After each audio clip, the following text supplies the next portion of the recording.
You know what's terrible? Phone calls. They take a lot of time, they meander, they make your ears sweaty, and if you miss one, you have to deal with the only thing worse than a phone call: voicemail. The cure for phone calls was supposed to be messaging. But that's also getting kind of terrible. All day, every day is an avalanche of notifications, with time-consuming tapped-out messages volleying back and forth. There used to be something in between these two extremes. It was called push-to-talk. You remember.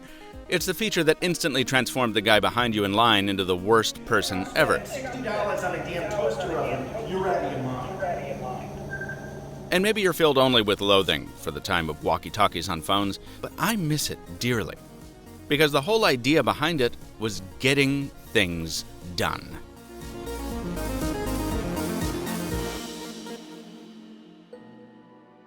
In fact, done was the whole slogan of the industry leader in walkie-talkie phones circa 2004, Nextel. Full disclosure, I worked for Nextel at the time, so my recollections are no doubt rosier than the reality. But even today, it's tough not to admire the company's bold, aggressive advertising. As its VP of marketing said in an interview at the time, people use Nextel not to chat and play games or send SMSs to girlfriends, but to get things done.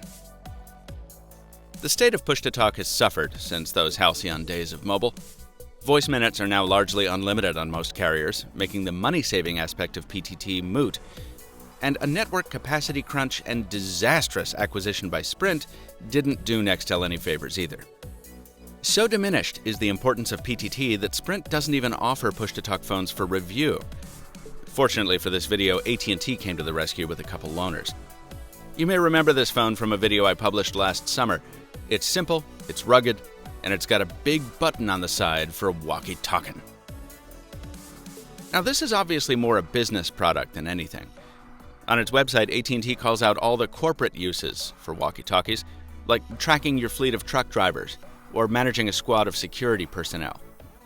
If you want push-to-talk for your own personal or family plan, it's still available for about $5 a month per line. That gets you unlimited access on AT&T, Sprint, or Verizon, though they're not interoperable. And the way it works is this. You decide who you want to talk to. As you can see, my options are pretty limited. And you push to talk. In about 1 or 2 seconds, usually, you're connected. And that's the beauty of this whole thing. You're not waiting for a regular call to connect and then ring through, and you don't have to leave a voicemail if they're not there. You just connect, talk, and stop talking when you're done. If they're not there, well, then maybe you send them a message. And because PTT uses the same cellular network that voice and data do, it works nationwide.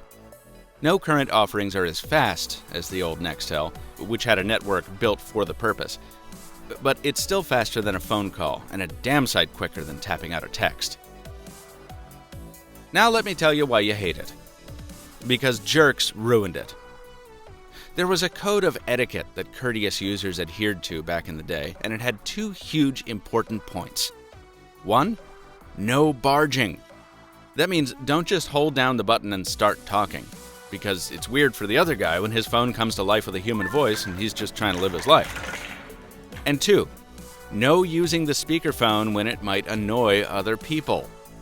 Here's the thing that nobody seemed to know. Every push-to-talk phone has a privacy mode, which disables the loudspeaker and lets you carry on a half-duplex call through the earpiece. Push-to-talk didn't need to be intrusive. It was discourteous users that made it so. Today, you don't need special hardware to use your phone like a walkie-talkie. Apps like Zello and Voxer bring the functionality to any Android or iPhone. You don't need to worry about what carrier you're on, and they've taken it to the next level with social features. But you need to first find and launch the app, and then keep it running to make sure it stays working. Those extra steps eliminate some of the immediacy that made classic push-to-talk so appealing, where you could just push a couple buttons to be instantly connected. Did you use push-to-talk back in the day? Is it still a part of your work today? Share your stories in the comments, and be sure to subscribe to MrMobile on YouTube. Till next time, thanks for watching, and stay mobile, my friends.